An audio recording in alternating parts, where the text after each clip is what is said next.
kilele cha maadhimisho ya siku ya wafanyakazi duniani tarehe mosi Mei 2025 maarufu Mei Mosi. Ndugu wananchi na ndugu wafanyakazi wenzangu, kwa wingi wa furaha na matumaini mema, napenda kuanza kutumia fursa hii adhimu kwa siku ya leo kwa kumshukuru Mwenyezi Mungu mpweke, mwingi wa rehema na mwenye uwezo wa umiliki wa kila kitu, ambavyo sisi waja wake tunavifahamu na vile ambavyo kwa kudra yake anavitambua yeye mwenyewe tu. Napenda nitumie fursa hii kuwashukuru wananchi wote kwa kuendelea kuwa na upendo, ushirikiano na mshikamano na kuendelea kupendana kama maelekezo ya Mwenyezi Mungu yalivyotuelekeza.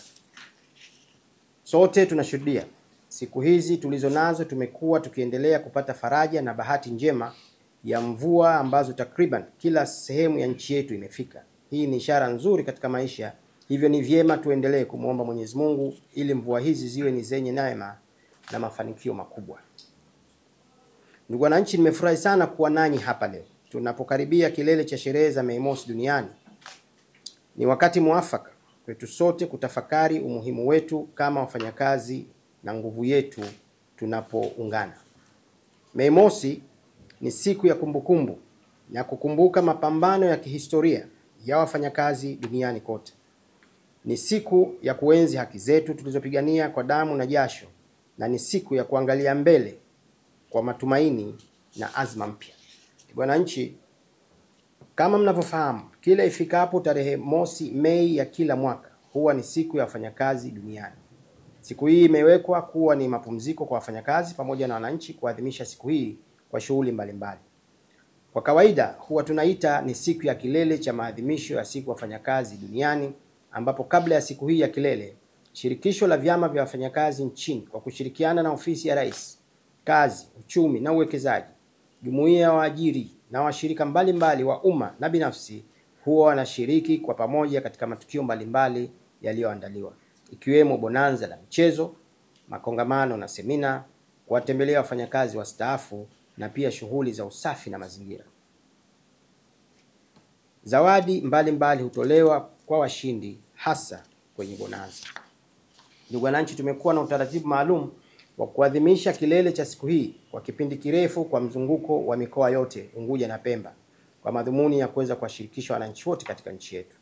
Utaratibu huu bado unathaminiwa na unaendelezwa. Hivyo napenda kutoa taarifa kuwa mwaka huu wa 2025 kilele cha maadhimisho ya siku ya wafanyakazi duniani kitafanyika katika viwanja vya Kizimkazi Dimbani kwa Mama, wilaya ya Kusini, mkoa wa Kusini Unguja, siku ya Alhamis tarehe mosi Mei 2025 wakati wa asubuhi. Ni vizuri kuanzia saa 12 asubuhi wafanyakazi na wananchi wakaanza kujumuika pamoja.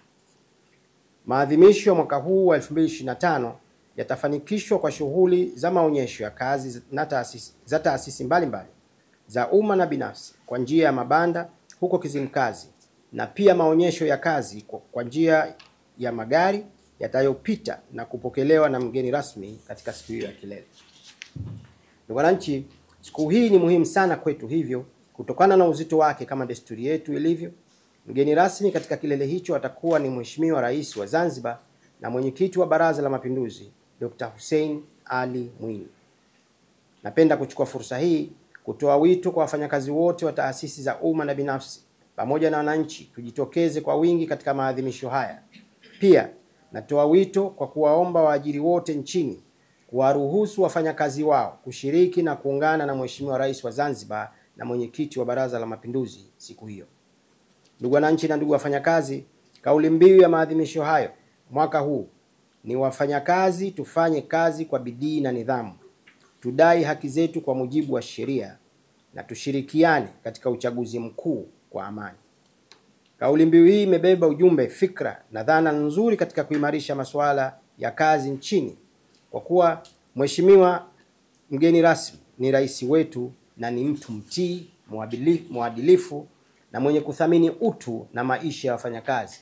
Tunaamini sana kuwa atatoa faraja kwa wafanyakazi na wananchi kutokana na kauli mbiu hii kwa kuzingatia umuhimu wa siku hii. Kwa mantiki hiyo, naendelea kutoa wito kwenu wafanyakazi na wananchi sote tuwepo tusikie mema ambayo atatuahidi kutufanyia.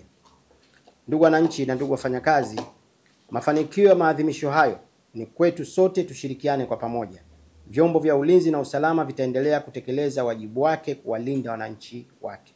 Kuhusu utaratibu wa usafiri wa kwenda na kurudi, taarifa rasmi zitatolewa na mamlaka husika. Shime kushiriki kwa wingi bila kukosa, na niwatakie muwe na afya njema na umri mrefu, na sote Mwenyezi Mungu atufikishe huko kwa salama. Asanteni sana kwa kunisikiliza.